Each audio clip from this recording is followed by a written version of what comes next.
wanted to come, but we had fall festival down in Jordan. I was in charge of pay rides, and so had to do new ag teacher responsibilities and all of that. Anyway, but I think I really enjoy Halloween season. I know as people's usually not favorite holiday. I think most people go to Thanksgiving or Christmas, but it's one of my favorites for sure. One of my favorite traditions is definitely stealing Reese's out of my nephews and nieces' bags. Coming back from tradition, kind of keeping on my dad's tradition. He did that for us as kids. When that goes, but also I really enjoy watching scary movies, especially me and mom. We like to watch the old school scary movies, like the original Frankenstein from like the 30s and the 40s. And we like making fun of those. But sometimes fear that we see on TV or fear that we see on that is a lot different than what we experience here in real life. As far as that goes. One of the biggest fears that I had growing up was always being in trouble. That was my biggest fear always growing up. Always tried to avoid that. And I remember one of the scariest times, or one of the most frightful times for me, is when I was in junior high in 8th grade, when I was a manager for a basketball team. And I'm going to use Trey's name trial, and I apologize for that. He's not here to defend himself. But Trey Terry and I,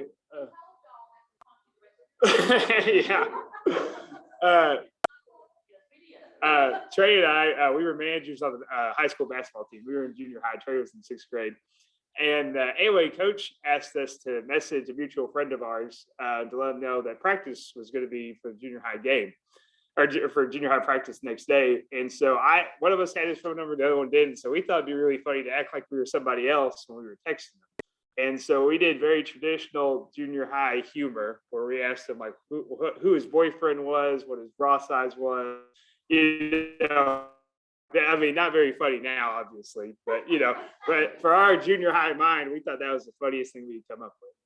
But we told them at the end of it who it was and stuff, and we just thought it was a good joke. But at the end of the day, really what it was cyberbullying. What we were doing. We were being bullies. And anyway, so he went, told his mom. His mom called. I think it was my mom, and it just so happened that my mom and Trey's mom were riding up to the game together that day. So they had some time to stew on what our punishment was going to be. Before that, we didn't know that, but coach came in to both of us right before the game started. He said, "Boys, I need your phones." And he said, "I don't know what happened," but he said, "I suggest start praying." And so we started praying right there. And me and Trey, we thought we were going to die that day. We were so scared, so afraid of what was going to happen. Luckily, we didn't die. But I think we ended up getting grounded a week or two because of what we did. We didn't have any phones. The only thing we were allowed to do was breathe, is what our parents told us. So anyway, that was the most afraid I was there for a while in my life, was at that moment of not knowing about being in trouble, afraid what was going to happen, and suffering the consequences of what happened for the actions that I did. And that kind of transitions into what we're going to talk about today. We're going to be in Hebrews chapter 12. And we're going to start out in verse 1. But in Hebrews, what's interesting about Hebrews is that they don't really know who wrote Hebrews. They have some ideas, but no one really knows who the author of Hebrews was. But later on in Hebrews here, it talks to us about how God disciples his children. And, just like Trey and I, or disciplines, not disciples, sorry, disciplines his children. Just like Trey and I, we were disciplined, but we did the actions and we suffered those consequences of it. That's what we're going to kind of focus on today, about how when we have those fears in our lives, when that comes about, that's what we're going to kind of focus. So we're going to start in Hebrews chapter 12. We're just going to start off in verse 1. And before this, in chapter 11, the author is kind of telling us about the faith and works. So he brings up many passages in the previous sense of like Abel and Cain, and he even talks about Abraham and their faith and things of that nature.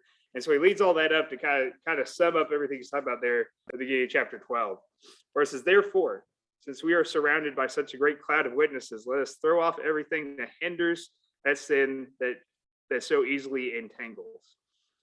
Let us run with perseverance the race marked out for us, fixing our eyes to Jesus, the pioneer and the perfecter of faith. For the joy set before him, he endured the cross, scorning its shame, and sat down the right hand of the throne of God. Consider him who endures such an opposition from sinners, so that you will not grow weary and lose heart." So I think verse 1 kind of sums out how easy it is for us to fall into sin, where it talks about it hinders us in the sin that so easily entangles us. So kind of using my example from earlier, Trey and I, we just thought that was a simple little prank that we were going to do. We didn't realize the repercussions of the things that would happen with us.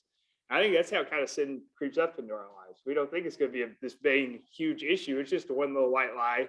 I'm just telling mom I'm only getting one cookie when I actually grab four, or something like that. We don't think it's going to be any harm, any foul. But, at the end of the day, we don't realize what those repercussions happen when that goes. So then the author transitions over here into verse 4, where it talks about God disciplines his children.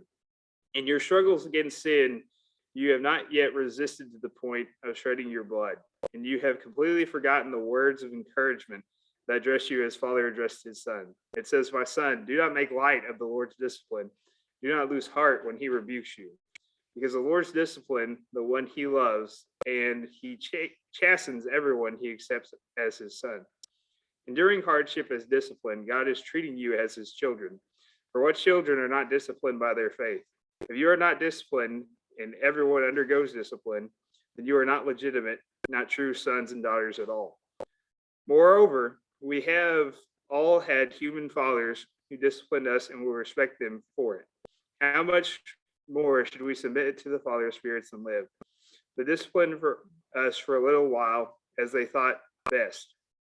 But God disciplines us for our good in order that we have shared in his holiness. It continues on there in verse 11. No discipline seems pleasant at the time, but painful later on. However, it produces a harvest of righteousness and a peace for those who have been trained by it. Therefore, strengthen your feeble arms and weak knees. Make level paths for your feet so that the lame may not be disabled, but rather healed. So I think he lays a lot out there in verses 4 through 13. They're talking about how God disciplines us and how we should kind of look at that. So I want to because it's very easy. I think when we read the Bible, sometimes we read things and then we just kind of glance over what he's actually saying there. So I think kind of the whole idea of this is that to encourage perseverance in the face of hardship, which is a really easy thing to say that here in church. Be like, yeah, that's what we should do. But when we're really facing those hardships, I think it's very hard to actually show perseverance during those hardships, because it kind of goes back to actually putting our faith into action there. Because when we face those hardships, or when we see others face those hardships, we're like, oh yeah, I'll be praying for you that you have the strength to go through it, but we're facing those hardships ourselves. It's really hard to capitalize on those instincts for us. Anyway, in verse 5 there, it says, and we have completely forgotten the words of encouragement that address you, the Father and the Son. It says, my son, do not make light of the Lord's discipline. Do not lose heart when he rebukes you, because the Lord disciplines the one he loves and chastens everyone he accepts as his son. I remember a lot of times I'd always talk to Dad about why he was so strict on us as all of us siblings, because I'd have friends go do other stuff, or whatever, and I wouldn't be allowed to do that. And I always ask Mom and Dad why we did that. And their always response was because they love us. And at the time, I was like, that's the most stupid response to that question I think I've ever heard in my life. But at the same time, looking back on it, I'm very grateful. We've had many discussions about that. I'm grateful how they made sure that we were disciplined enough to kind of stay along in those lines. Because just like Trey and our situation there, it's very easy for Twyla and my mom to be like, hey, it's just a simple, harmful prank. Nothing's going to happen about it. But, it's something that we still carry on, because Trey, every time that we're hanging out, he's like, most trouble I ever got into was with Michael Hanson. Everyone's, really shocked at that, but it's true. So it's something that really sets with us when it comes to that. But where it says there, where my son did not make light of the Lord's discipline, I think it's very easy when we feel like we're going through these storms or these trying times. And it's easy for us to go, oh, woe is me, how have I ever done anything wrong, things like that. But, in Romans 3:23, it says everyone has fallen short of the glory of God.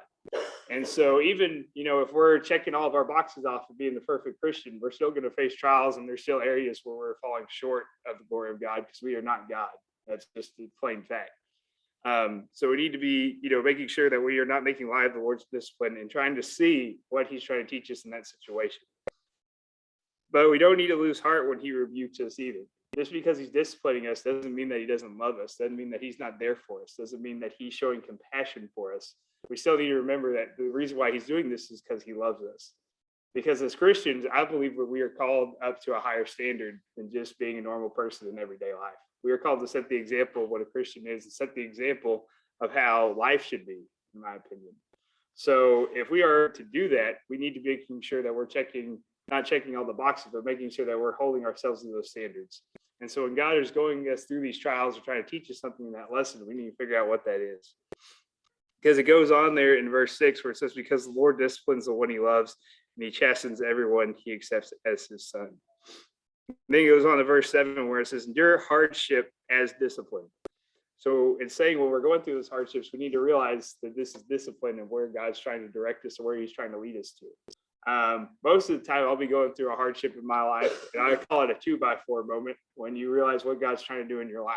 The reason why I call that a 2x4 moment, has anyone ever been hit in the head with a 2x4 or anything very solid like that? Everything becomes a lot clearer in a few seconds, because you're realizing where that came from, and also you're just paying attention right in front of you. And I call those 2x4 moments there because that's when God kind of reveals to me what he was working on when I wasn't paying attention. And I believe that's where God's kind of working on us. I mean, even today, you can look back, a few years later and realize where God's actually directing us, where he's actually leading us to. And I think that's just amazing how God works in those things. Because God is treating us as his children. I think sometimes people get the false impression that we are almost equals with God or that we're equals with Jesus. And that's just not the case. I mean, he wants to have a relationship with us, but it's more of a father and son type of, or father and daughter type of relationship, more so than equal type of relationship. And so that's why we face these hardships and we face these disciplines as we go across this. Because for what children are not disciplined by their father? Now, my dad, he works for CPS. I'm sure he could answer a few children that are not disciplined by their father. But at the same time, we were very blessed in our household that we had a father that was able to discipline us and kind of make sure that we were sitting on the right path. Because if you are not disciplined, and everyone undergoes discipline, then there's no legitimate but there's no legitimacy and no true sons and daughters at all. So the author says basically that we're going to be facing discipline, even if we're the best perfect human being on the face of the planet, because everyone faces discipline. And so we need to realize that we're going to face it in some form or fashion. We need to make sure that we're ready for those as we go across there. So skipping on to verse 10, it says, "They discipline us for a little while as they thought best, but God disciplines us for our good in order that we may share in his holiness." So the goal is to kind of share that holiness for us, share that holiness to us, and also share that holiness to others. Because kind of what we were talking about earlier, the reason why he says it's up to this higher standard is so that we can share this holiness with everyone else that is around us. Because it's very easy for us to kind of be like, oh, well, it's me, and fall us into this corner about what I'm going through, not be able to share that with others. And once we actually get through those trials and we get through those struggles, it's sometimes harder to tell, or it's very easy for us to not want to share that information with us. But I think that's very important. It's very important to share our story in some form or fashion. Because I remember I was talking to a student the other day, and I was talking about my car accident and stuff, and he didn't realize that was me.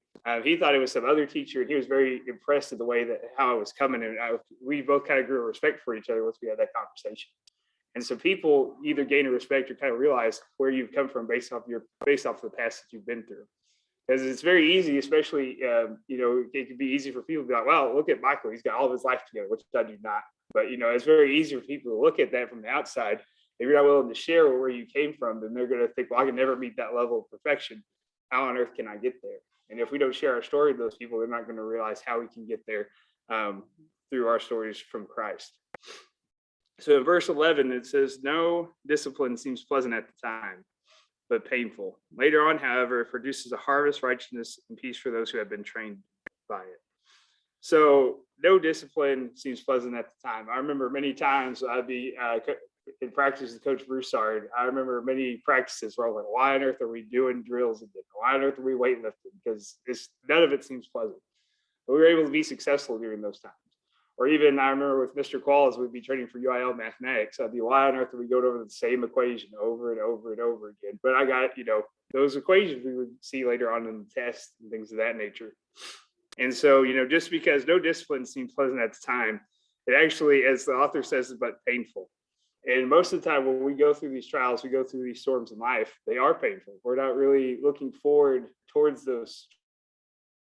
We like looking in the valley. We like looking up on top of that mountain. But at the same time, it's important to get through those valleys because you're not able to get on top of the mountain without a climb. So we need to make sure that we're understanding that we are going to be facing these challenges. Not going to be pleasant, but that's when God and Christ comes in when it goes through that. I know I've heard this saying before: God won't give you more than you can handle. I don't believe that's necessarily true. I believe that God gives us more than what we can handle, so that way we can go to Him and ask for His guidance and ask for His comforting and ask for His peace during those times. Let's see here. But going on into verse 12, it says, "Therefore, strengthen your feeble arms and weak knees. Make level paths for your feet, so the lame may not be disabled, but rather healed." So when we are being disciplined, I believe God is showing us our weak points and showing where we are struggling and showing where we are falling at in our walk with Christ. Because I don't think He usually challenges us where we're strong at. I think He challenges us where we're weak at, so we can build upon those strengths. And so I think that kind of shows us here in verse 12, where it says, "Therefore, strengthen your feeble arms and your weak knees." So where we're showing our weaknesses at, that's where God's going to kind of target us. So that way we can strengthen up those parts, and that way we can be better Christians and set the better example. And so I want to kind of jump over here to verse 14 here, where it says warning and encouragement. So Hebrews 12, chapter 14, it says, "Make every effort to live in peace with everyone and to be holy. Without holiness, no one will see the Lord. So that no one falls short of the grace of God, and that no bitter root grows up and causes trouble and defile many. See that no one is sexually immoral or godless like Esau, who for a single meal sold his inheritance right as the oldest son. Afterward, as you know, when he wanted to inherit the blessings, he was rejected. Even though he sought the blessings with tears, he could not change what he had done." So this is kind of a warning and an encouragement for us, a warning just saying that these things we're going to be facing. We need to make sure we're making the right decision, but also a warning that people around us are going to be making these decisions as well. Because it says, "Make every effort to live in peace with everyone and be holy." And most of the time in my mind, I don't know how y'all's minds work, but in my mind, when I read that, I'm like, yeah, everybody I like, I could do that. Yeah, everybody I like. But, God doesn't say everybody you like, or everybody that you're friends with, or just your parents or whoever. It says everyone. So that includes our enemies. That includes the people at work we don't like. That includes the person at the convenience store. As soon as you walk in, you got to turn around because you just can't handle them today. It's everyone. And I think that's where a lot of people kind of look past that, because when they read, like I said, in my mind, when we read everyone, we think everyone that we like. Think about everyone. And that includes just random people at the store, whoever it is, that we need to try to live in peace with everyone and to be holy. Which I think trying to be holy to everyone, that is a hard attempt or a hard goal to set before Christians, because it's hard it's okay because I could be polite to anybody, but being holy to someone, that's a whole nother level of trying to be nice to somebody, going the extra mile and things of that nature. Because without holiness, no one will see the Lord. I remember my mom, and in Sunday school, we always talked about how, you might be the only light of God that person sees that day. So it's important to always set that example. Same time, it's important. It's a very true statement, but you never know when you are that light for that person that day. You might be the only smile they get, or the only, at school for me, it might be the only knuckle bump that student gets that day. You just never know. So, it's important to shine that light wherever we're at, and see to it that no one falls short of the grace of God. Once again, it's no one, not just people we like, but all of our friends, all of our enemies. That no one falls short of the grace of God, and not even a bitter root grows up, cause trouble, and defile many. Because a root, I'm sure most of you know this, but like if you think of a weed, like a bitter weed,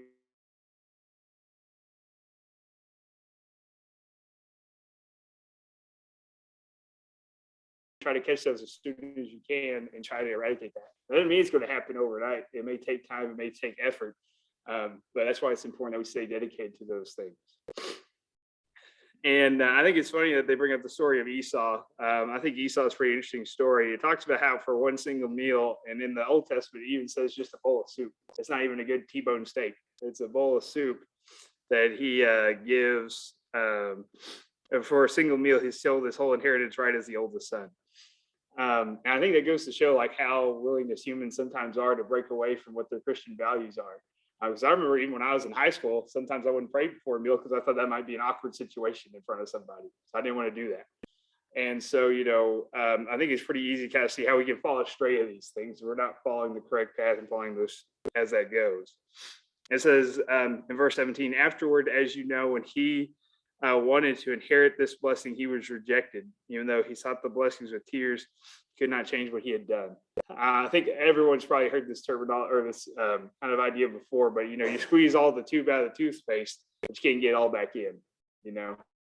I think it goes to kind of show once we make a decision, that's kind of final. I mean, it's a little bit easier than our words or our actions. But that's why it's important that any decision we make, that we go seek godly counsel for that, making sure that we're making the right decision, making sure that we're going across that path. Because I remember when I was applying at different jobs, kind of wondering where I needed to go. I mean, I called Brother Robert, I called Mr. Mike Jackson, I talked to my parents about it, because I wasn't exactly sure what direction I needed to go. That was, kind of a big, you're at least locked in there for a year, and I believe God set me in the right place there at Gordon, and I'm very blessed for that. But we need to make sure that we're trying to follow these examples and follow these efforts when that goes for it. But we need to, but as this goes, we need to act wherever we encounter people. We need to make sure that we're trying to plant seeds of faith in those people. And seeds of faith, I think we always heard that terminology, but I think a lot of people think about just planting the seed and then walking away.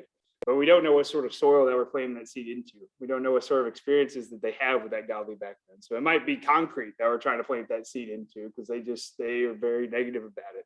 Sometimes we have good, nutritious soil that it's going to take and care and nurture that seed, but we never know who we're going to encounter. And sometimes we even got to put fertilizer on it. And fertilizer stinks. Fertilizer is not the best thing, but at the same time, some people need that kind of tough love and that tough encouragement for that. But also, too much fertilizer can kill the seed as well. So we need to make sure that we have a good balance as that goes. But when we plant a seed, especially as farmers, you can't just plant the seed and walk away and hopefully it grows up in 20 years. You got to be taking care of it and nurturing those seeds when we plant those seeds. And sometimes you walk into somebody else's field and you're able to reap the benefits of that. And sometimes we plant seeds and we never see the outcome of it. So it's important to make sure that we're setting those examples and setting those seeds wherever we can. So one thing that I want to kind of leave off of is we're going to go back to the beginning of Hebrews chapter 12, where it says, therefore, everything that hinders the sin that so easily entangles us, and let us run with perseverance the race that is marked out for us, fixing on Jesus, the pioneer and the perfecter of faith. For the joy set before him, he endured the cross, scorning the shame, and sat down on the right hand of the throne. Consider him who endured such opposition for sinners, so they will not grow weary and lose heart. I think this is kind of a good closing of kind of what we were talking about here. But so therefore, since we are surrounded by a great cloud of witnesses, let us throw off everything that hinders us and the sin that so easily entangles us. And, some Christians believe that church is a necessary thing to be a Christian, which is not. I mean, if you go to church every Sunday, that's great. You don't go to church every Sunday. I mean, whether or not, that's not going to get you into heaven. We all know that. It's only through the blood of Jesus that we're able to get into heaven. I think what gives church a good opportunity is, first of all, fellowship, seeking that wisdom, godly counsel, but also an opportunity where we can have to shake our faith. Even if it's just in the pew that you're sitting at, or even when it's doing the invitational, but it gives you an opportunity to shake that sin off and kind of loosen your burdens before you go on to the next week. And some people think that's only a place for church. Obviously you can do that anytime, even if it's at your house or even just during a lunch break or anything like that. Just asking for, that just sense of peace around you. And let us run with perseverance to the race marked out for us. And, Jeremiah 29:11 says, for God's speaking, for I know the plans I have you, declares the Lord. Plans to prosper you and to protect you, and plans to keep you safe. And, and I believe that God has this planned out for us. Now, obviously, we have the option to deter from that, just like any other race. But at the same time, we need to make sure that we're staying on that course and to make sure that we have that perseverance to keep running that race. Because when we're going through those hardships, it's really tough. I remember there's been several times where I've decided, hey, I'm going to start running again. I might start running a few weeks, and then it's a little chilly outside. I'm like, I'll wait. And then the next day it starts raining, I'm not going to do that. So you need to make sure that we have that perseverance to finish and continue that race as that goes. And then in verse 2, it says, fixing their eyes on Jesus, pioneer and the perfecter of faith. Which I think is a true statement, because if you start looking in the Gospels, Matthew, Mark, Luke, and John, it really sets forth of how we're supposed to live as Christians. which Jesus sets a high bar because he does miracles in there. And we're not going to be doing any miracles on here, but at the same time, it's important to realize where we should be setting our standards for. For the joy set before him, he endured the cross, scorning shame, and sat down the right hand of the throne of God. Consider him who endured such opposition from sinners, so that you will not grow weary and lose heart. So one thing about this is, we talked a lot about, making sure that we're liking the people, or kind of, we face those disciplines, and like I said, it's easy here in church to be like, oh yeah, when I face discipline, I'm going to be, be doing right with God, and all that. At the same time, that's a really hard challenge to set forth amongst anybody. And so I think it kind of sums it in verse 3, where it's saying, we need to make sure we're focusing our eyes on God and focusing on what we have in store for him, as far as that goes. If you'll pray with me this morning. Father, we just come.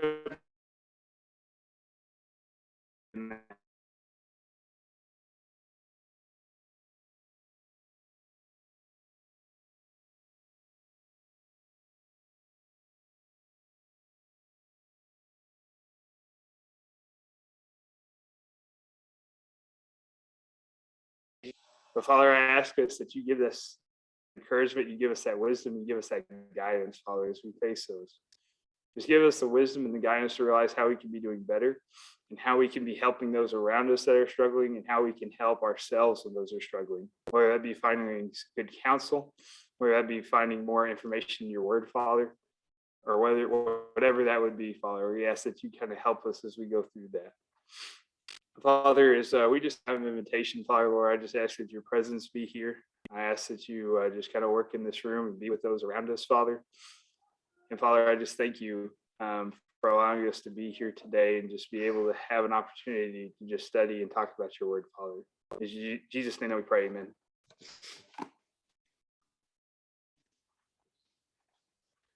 So stand, turn to 320.